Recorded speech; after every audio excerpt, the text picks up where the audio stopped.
Wankawan TV1. Assalamualaikum warahmatullahi wabarakatuh. Waalaikumsalam warahmatullahi wabarakatuh. Pemirsa yang budiman, hari ini kita akan membahas masalah kabinetnya Prabowo. Untuk itu, di sebelah kanan saya, sebelah kanan paling ujung, perkenalkan Mbak Evi. Mbak Evi ini, Mbak Evi dan Pak Mas Heru. Nah, Mas Heru dari UI ya, Mas? Ya. Angkatan berapa, Mas? Saya Fakultas Hukum tahun 82. Oke, Pak Hukum tahun 82. Nah, menurut Mas Heru, saya bertanya dengan Mas Heru dulu ya. Mas Heru, Prabowo ini telah membentuk ya kabinet-kabinet ini? Belum. Baru memanggil. Baru memanggil kabinet-kabinetnya. Nah, menurut Mas Heru ini gimana nih kelanjutannya? Harapannya. Ya, betul. Memang saat ini Pak Prabowo sebagai presiden terpilih sudah memanggil beberapa figur, beberapa tokoh ya dari berbagai kalangan untuk dipanggil, dan konon kabarnya mereka itulah yang akan menjadi calon menteri atau pejabat atau apalah namanya yang akan menjadi pembantu presiden.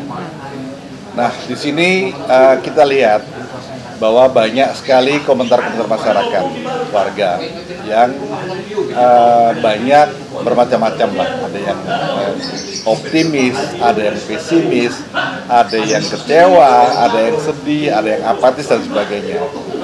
Kali ini kami justru akan memberikan suatu pendapat yang mungkin netral ya.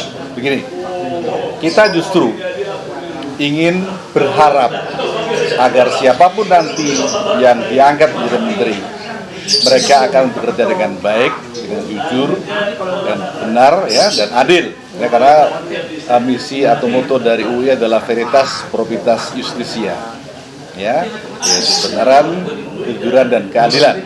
Nah, di sini kita berharap ya agar presiden terpilih Pak Prabowo nanti dia bekerja juga dengan sungguh-sungguh. Kita sering mendengar bahwa ada menunggu 100 hari bagaimana kinerja presiden. Nah, di sini kami pada kesempatan ini memberikan masukan seperti ini. Yang pertama, KPK kita tahu selama ini diperlemah oleh rezim atau presiden yang banyak sebelumnya, sehingga ini kesempatan bagi presiden terpilih Pak Prabowo untuk memperkuat KPK, diisi dengan figur-figur yang bagus, yang kuat, yang jujur dan adil, sehingga mereka bisa memonitor sungguh-sungguh para pejabat ya, yang sedang bertugas. Nah, pada 3 bulan atau 100 hari pekerjaan mereka itu tentu saja ya kita evaluasi, dan kita juga ingat ya, kalau kita bicara sandera itu mereka juga punya track record yang baik macam-macam. Jadi disinilah kita buktikan kesungguhan dari presiden terpilih untuk bagaimana benar-benar akan menghapus korupsi di negara kita, di mana saat ini negara kita ya dinilai sebagai negara yang paling korup di Asia Tenggara. Ini memalukan sekali. Jadi itu harapan yang dapat kami sampaikan. Mudah-mudahan apa yang kami harapkan tercapai. Jadi sekali lagi, pertama adalah perkuat KPK. Mereka tugasnya mengevaluasi para pejabat yang sudah bekerja selama 100 hari ini. Setelah itu, lakukanlah langkah-langkah yang signifikan sehingga rakyat akan makin percaya dan makin optimis bahwa negara kita akan baik. Ya. Terima kasih, Bang. Ya. Jadi gini, jadi harapan kita ya semualah, seluruh masyarakat Indonesia berharap kerja dari kabinet yang akan dipilih, yang akan bekerja nanti setelah dipilih oleh Prabowo akan lebih baik, tidak mengikuti jejak yang masa lalu ya, Bang. Walaupun pilihannya masih kabinet-kabinet yang lama. Sebagian dari yang dipanggil kemarin memang adalah pejabat yang lama, tapi kan ya mudah-mudahan mereka bisa itu tadi. Siapapun mereka yang dipilih nanti kita akan evaluasi dengan cara tadi KPK yang bersih. Oke. Selanjutnya Mbak Evi. Bagaimana menurut Mbak Evi kabinet dari Prabowo ini, misalnya Sri Mulyani atau siapa, Veronica Tan. Silahkan. Ya, Harapannya terima apa? kasih Mbak Din. Kalau saya melihatnya sedikit pesimis bukan sedikit lagi.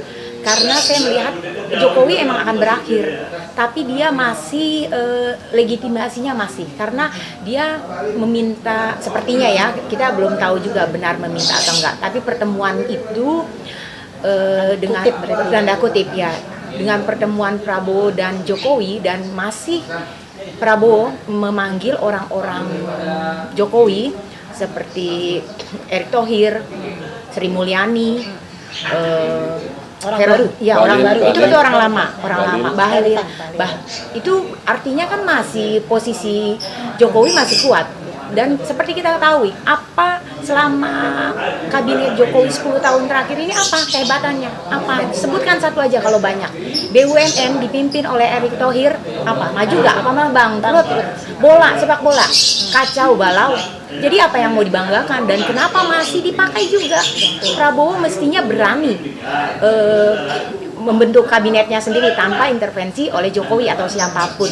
Dia bakal dapat dukungan rakyat, saya yakin itu. Tapi kalau masih dari intervensi oleh Jokowi dan menteri-menterinya Jokowi yang jelas-jelas sudah tidak kredibilitas. Kenapa? Lihat aja Sri Mulyani. Apa utang kita berkurang? Bertambah banyak. Dan apa gitu kehebatan Sri Mulyani sendiri tidak ada. Saya melihat semakin terpuruk kita. Kalau ekonomi tumbuh 3% ya memang tanpa itu juga memang ada tumbuh. Ini apa, kita untuk perkembangannya lambat sekali dan tidak ada, nggak ada gitu ya, betul. Semakin, dan saya melihat Sri Mulyani itu di mana hebatnya ya, integritasnya nggak ada, kita malah berhutang. Seharusnya kan kalau memang dia peduli dan cinta tanah air, masa dibiarkan sih hutang itu terus menerus? Harusnya mencari sumber dong, atau dihentikan, jangan hutang terus, kita sudah tidak sanggup, kita sudah defisit. Itu aja, dari situ aja sudah melihat, jangan lagi dipakai dong orang yang seperti itu. Kedua, ini menteri baru seperti Veronica Tan, apa kapabilitasnya, apa kemampuannya gitu, dan dia pernah mimpin apa? Mungkin di segi bidang sosial mungkin ya, tapi latar belakang Veronica Tan sendiri tidak ada gitu loh. Dan banyak lagi yang menteri-menteri yang kayak Raffi Ahmad dipanggil juga, saya tidak tahu akal dia jadi menteri atau enggak, tapi kan kemungkinan besar. Raffi Ahmad itu backgroundnya apa gitu loh. Dari situ aja apa ya bisa nih Indonesia jadi baik 100 hari, apa kita menunggu hancur dulu baru kita besar? Kan jangan dulu, jangan seperti itu. Kalau bisa Prabowo dan harapan seluruh rakyat Indonesia tuh benar-benar bersih kabinet ini. Tapi bagaimana mau bersih kabinet ini kalau sapunya kotor? Kenapa dia nggak cari orang yang benar-benar bersih, yang tidak ada kasus-kasus dan orang yang capable? Gini Bang, saya dengar info Abang ini pesepak bola ya. Ya. Nah, saya mau tahu nih Bang, perkembangan sepak bola nih saat ini gimana nih Bang? Oh, ya, memang sekarang ini sedang ramai ya, karena kemarin tim Indonesia, timnas kita kalah dari Cina 1-2. Dan saya sebagai, dulu saya kiper ya, kiper di UI. Jadi dulu 82, 83, 84 tuh, waktu hukum itu juara se-universitas, karena kipernya kebetulan saya dulu masih di klub juga, jadi masih punya kemampuan lah. Gitu.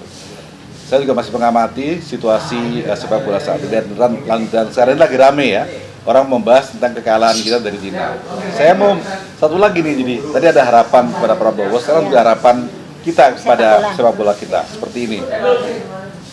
Saya ingatkan bahwa pada Piala Dunia 2022 Argentina itu pertama kali main kalah itu dari Arab Saudi. Tapi dia berjuang terus, main terus, bagus terus, akhirnya dia bisa menjadi juara Piala Dunia. Sementara Arab Saudi yang mengalahkan Argentina ternyata dia tersisih dari pool. Nah, kita berharap Indonesia yang kemarin kalah dari Cina 1-2, kita harapkan nanti dia akan berjuang makin bagus, makin kuat, dan akhirnya akan lolos ke Piala Dunia. Sementara Cina yang mengalahkan Indonesia akan tersisih dari grupnya. Itu harapannya. Kita ada dua harapan nih. Ya. Harapan kabinet ya. Kabinet dan sepak bola, karena tadi Mbak Devi nyinggung sepak bola juga. Makanya kabinet ini kita berharap, kita lihat ya perkembangannya setelah 100 hari, 3 bulan ya, 3 bulan atau 100 hari. kalau memang terpuruk tuh kabinet itu, ya kita harus bergerak ya Bang ya.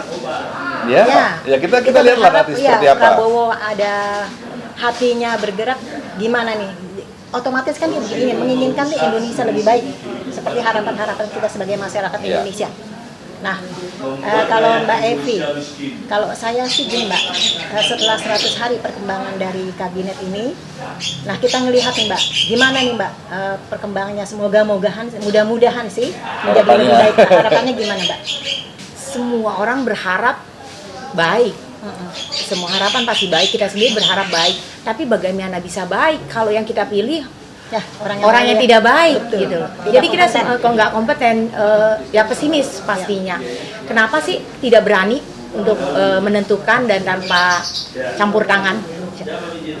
Akan lebih baik dan akan mendapat dukungan semua orang kalau Prabowo berani. Kan Prabowo sendiri bekas Kopassus. Betul, Gitu harusnya loh. lebih Kenapa lebih tidak tegas itu aja. Dan lagi Oke, ya. Oke. Assalamualaikum warahmatullahi wabarakatuh. Selesai sudah podcast kita hari ini. Berharap Indonesia akan menjadi lebih baik ke depannya setelah Prabowo menduduki menjadi presiden, dan semoga wakilnya pun akan dipilih yang menjadi yang baik pula. kalau tidak terjadi kebaikan gimana Mbak? Kalau ternyata karena ngelihat dari Pasti yang pergerakan masyarakat akan terjadi demo seperti itu. Tapi Pasti. kita mau demo-demo terus begini. Secara logika hampir setengah putus asa saya, karena secara hukum rasa-rasanya kita sudah menggunakan segala cara hukum. Tapi tidak juga mesti revolusi, mesti juga luar negeri, sampai ke luar negeri, karena kita udah melupakan segala daya. Semua orang tuh udah berusaha untuk kebaikan Indonesia. Tapi semua diam kalau sudah disumpel dengan uang. Itulah karena disumpel dengan uang itu memang jadi gini intinya, Jokowi sengaja membiarkan kabinet-kabinetnya itu melakukan kejahatan, melakukan ini menurut prediksi saya ya, dan perkembangan seperti itu. Jadi ya tetap kita berharap ini setelah Prabowo menjadi presiden, setelah dilantik, kita berharap, kita lihat 100 hari ke depannya, semoga Indonesia ini menjadi lebih baik. Kalau memang tidak baik, pastilah masyarakat Jadi Indonesia harapannya kabinet Prabowo ini nggak dibelakanginya oleh oligarki ya, harapannya semoga yakin itu ya Mbak ya, Iya. semoga aja deh. Pastilah ya. Coba di bawah, Ya. tidak di bawah bayang-bayang oligarki lagi, Ya, seperti tahun kemarin ya. Oligarki, Taipan, semualah seperti 9 naga gitu. Ya insya Allah kedepannya kita berharap tidak lepas dari Tuhan ya, Allah Subhanahu Wa Taala semoga membimbing kita, membimbing terutama Presiden Prabowo, digerakkan hatinya untuk memilih kabinet-kabinet yang lebih baik. Amin. Assalamualaikum warahmatullahi wabarakatuh. Waalaikumsalam. Veritas, probitas, justisia. Ya, makasih. Makasih Mbak Evi, makasih.